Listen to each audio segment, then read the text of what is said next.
konstruksi oleh Andi Fitri Ramadhani Akbar, NIM 1921004-2018, asal kelas PTB S102.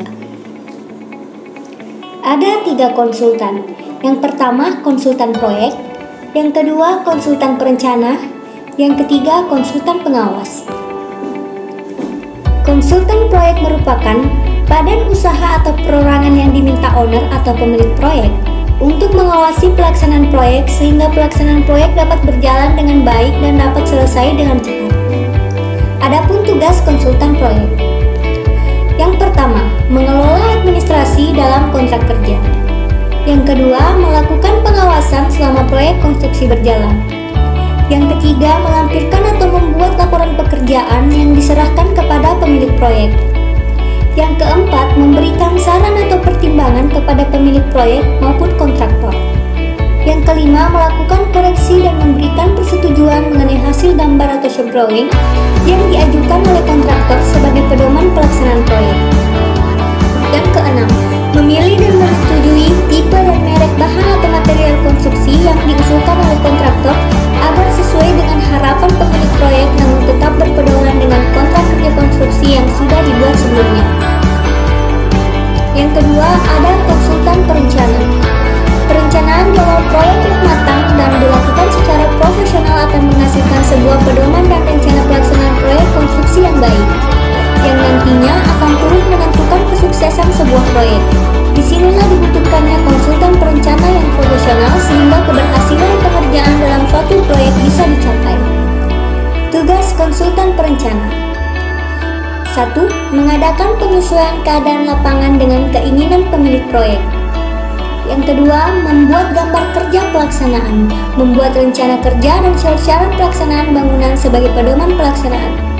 Yang ketiga, membuat rencana anggaran biaya. Yang keempat, memproyeksikan gagasan atau ide-ide kreatif pemilik proyek ke dalam desain bangunan.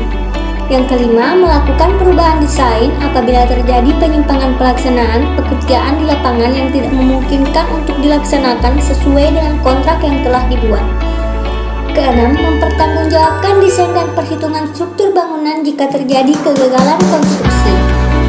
Yang ketujuh, mengurus perizinan mendirikan bangunan. Yang ketiga, ada konsultan pengawas. Konsultan pengawas adalah badan usaha atau perorangan yang ditunjuk oleh pemilik proyek untuk melaksanakan pekerjaan pengawasan.